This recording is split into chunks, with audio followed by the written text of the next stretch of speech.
بھوک میں انہیں علم ملے گا. جس طرح مفصل ایک روایت ہے، ابھی ٹائم نہیں میرے بس کہ میں اس کی طرف جاؤں، کہ 6 چیزیں اللہ نے 6 چیزوں میں بند کر دی ہیں. ایک یہ ہے کہ انسان ہر لحاظ کے خواہشات کی بھوک، انسان مختلف قسم کے لذات کی بھوک میں رہ کر علم حاصل کرتا ہے. تو کیا کرنا ہے؟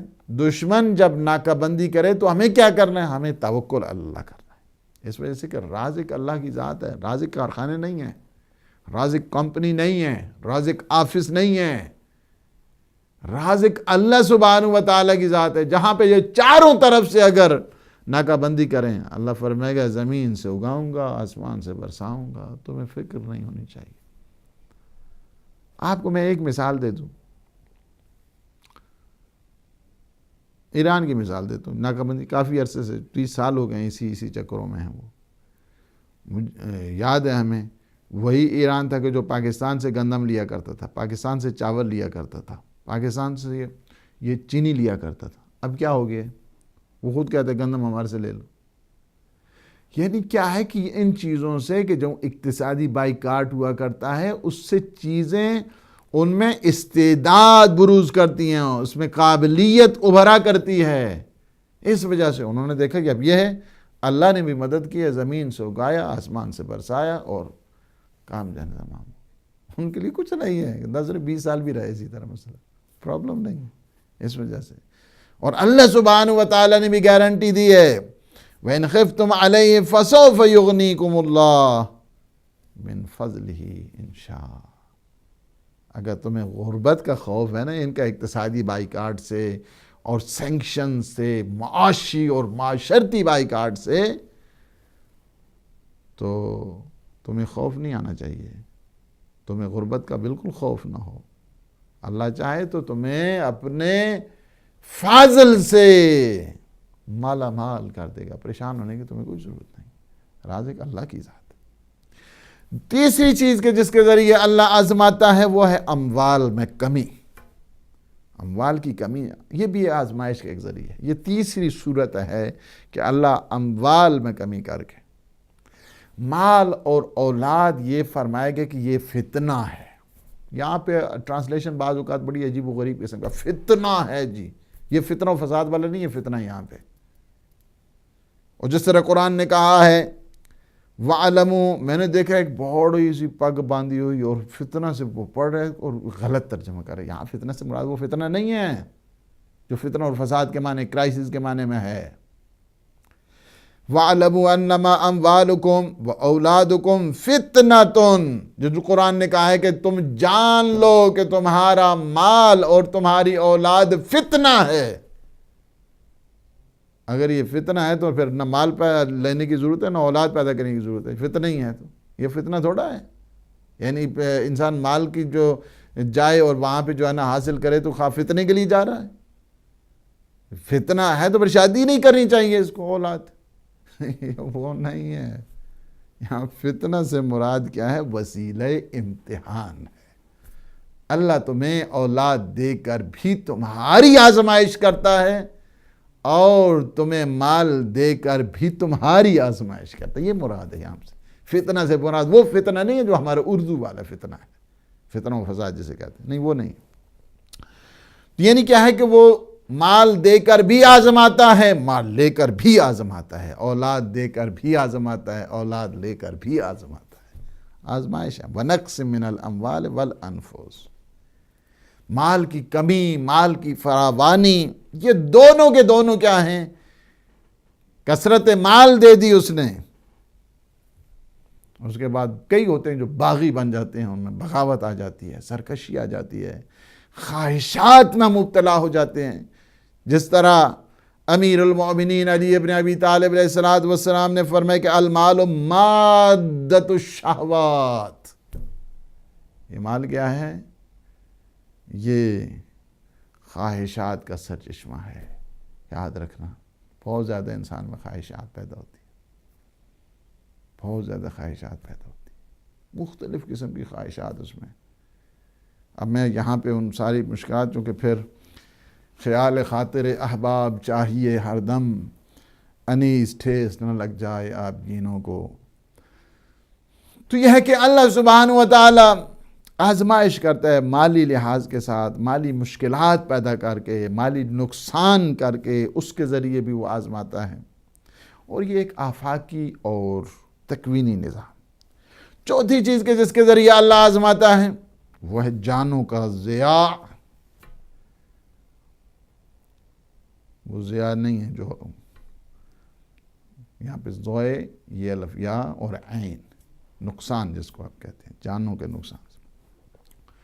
چونکہ جب جنگ ہو، شہادت ہو، جہاد ہو، عزیز و اقارب، یعنی ایک تو یہ جہت ہے، دوسرا یہ ہے کہ عزیز و اقارب کی موت، بعض وبائیں آ جانا، زلزلے آ جانا، سیلاب کا آ جانا، یہ سارے کے ساری سے جو موت فوت ہوتی ہے اور جانیں چلی جاتی ہیں، یہ بھی وہ صورتیں ہیں کہ جن کے ذریعے اللہ سبحانہ و تعالیٰ اپنے بندے کو امتحان اور آزمائش میں مبتلا کرتا ہے۔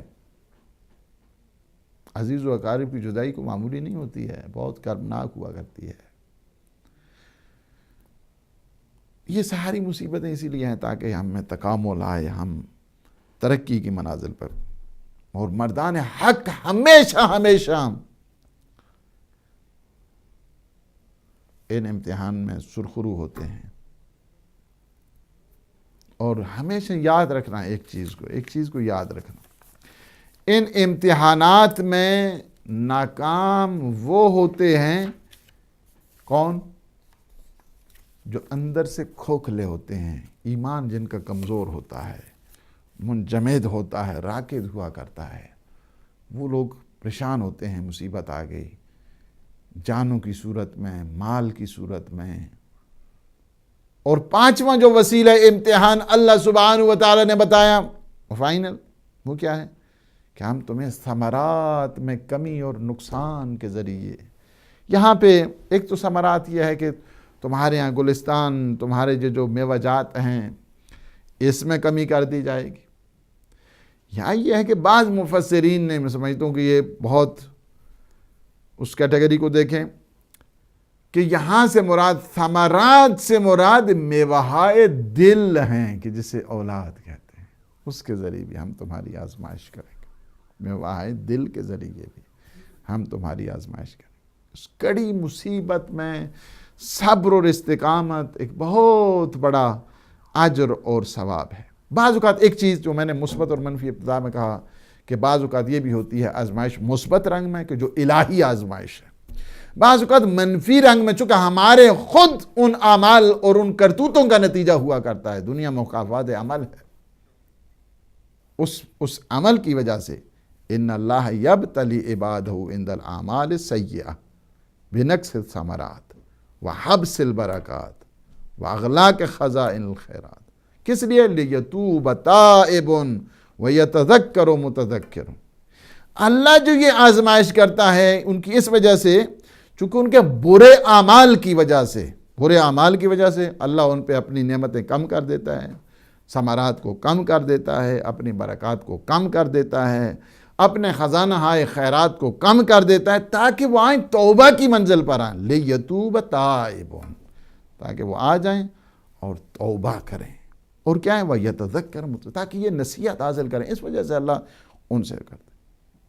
اب یہ ہے کہ بہر کیف یہ جتنے امتحان ہیں، یہ پانچوں صورتوں میں جو اس پہ ڈٹ جاتا ہے ان مصیبتوں میں اور ثابت قدم رہا کرتا ہے، صبر و استقامت رکھا کرتا ہے، اللہ نے اس کے ساتھ کچھ وعدے کیے ہوئے ہیں۔ سب سے پہلے یہ ہے اسے اپنی محبت نصیب کرتا ہے، تم صبر کرو مصیبتوں میں، ان اللہ واللہ یحب الصابرین، تم صبر کرو وہ تمہاری مدد کرے گا، ان اللہ مع الصابرین، تم صبر کرو جنت تمہارا مسکن ہوگا، یجزون الغرفہ بما صبر، تم صبر کرو وہ تمہیں بے حساب عطا کرے گا، انما یوفی الصابرون اجرہم بغیر حساب، تم صبر کرو وہ تمہیں خوشخبری دے گا، وبشر الصابرین الذین اذا اصابتہم مصیبہ قالوا انا للہ وانا الیہ راجعون۔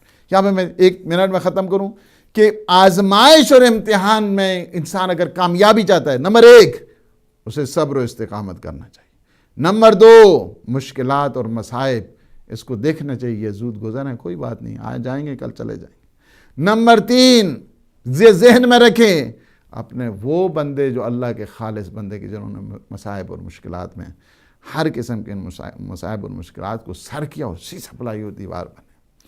اور نمبر 4 یہ ہے کہ ہر مشکل اور آزمائش کا اللہ سبحانہ وتعالیٰ نے ایک اجر رکھا ہوا ہے، ثواب رکھا ہوا ہے. اور یہی چیز ہے سید الشہداء نے بتا دیا کہ جب طفل صغیر اپنے ہاتھوں پہ منقلب ہوا تو ایک دفعہ امام نے فرمایا حون علیہ ما نزل بی انہ بعین اللہ، یہ عظیم سانحہ عظیم مصیبت میرے لیے آسان کیوں ہے؟ اس لیے کہ بعین اللہ، اللہ اسے دیکھ رہا ہے. اللہ سبحانہ وتعالی ہم سب کو اجر دے اور صابرین کے زمرے میں ہمیں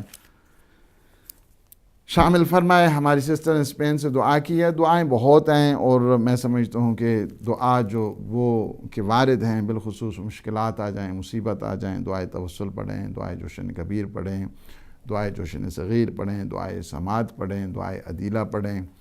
یہ دعائیں بہت مجرب ہیں.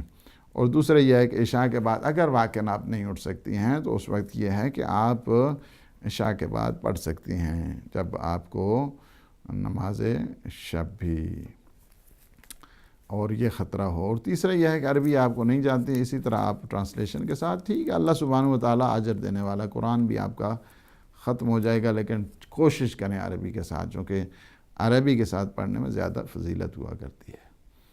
اور ہمارے محترم عبد الرسول نے دیکھیں، اللہ نے انہیں مکتب اہل بیت نصیب کیا ہے.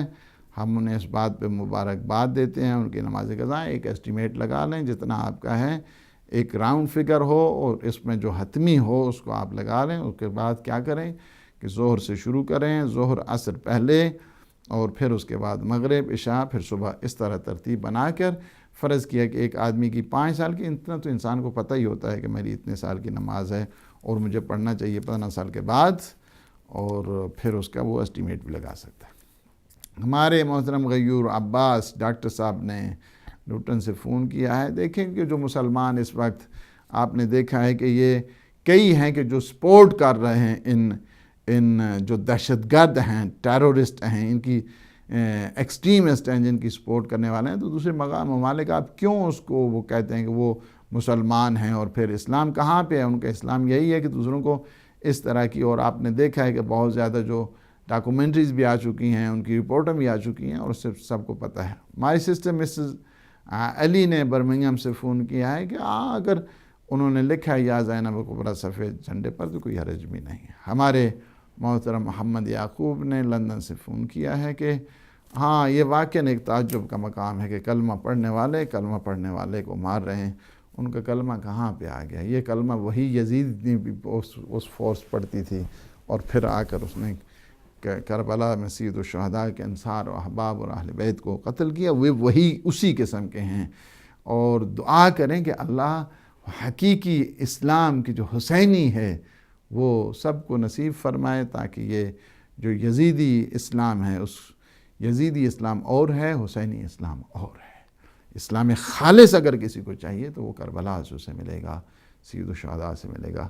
اللہم صلی علی محمد و آل محمد. پروردگار ان لمحات کو اپنی عبادت میں شمار فرما، ہمارے گناہوں سے عفو درگزر فرما، ہمیں اپنے خالصین، عاشقین، عابدین بندوں میں شمار فرما، ہم سب کی عاقبت بخیر فرما. پروردگار جو مومنین مومنات مریض ہیں انہیں بیمار کربلا کے صدقے صحت و سلامتی عطا فرما. ہمارے جو مومنین مومنات مرحوم ہو چکے ہیں پروردگار تو انہیں جوار رحمت، جوار اسم، جوار سید الشہداء میں جگہ عنایت فرما. عالم اسلام کو سربلند فرما، عالم طاغوت کو نابود فرما، امام زمانہ کے ظہور پر نور میں تعجیل فرما. اللہم عجل ولیک الفرج. والسلام علیکم ورحمۃ اللہ وبرکاتہ.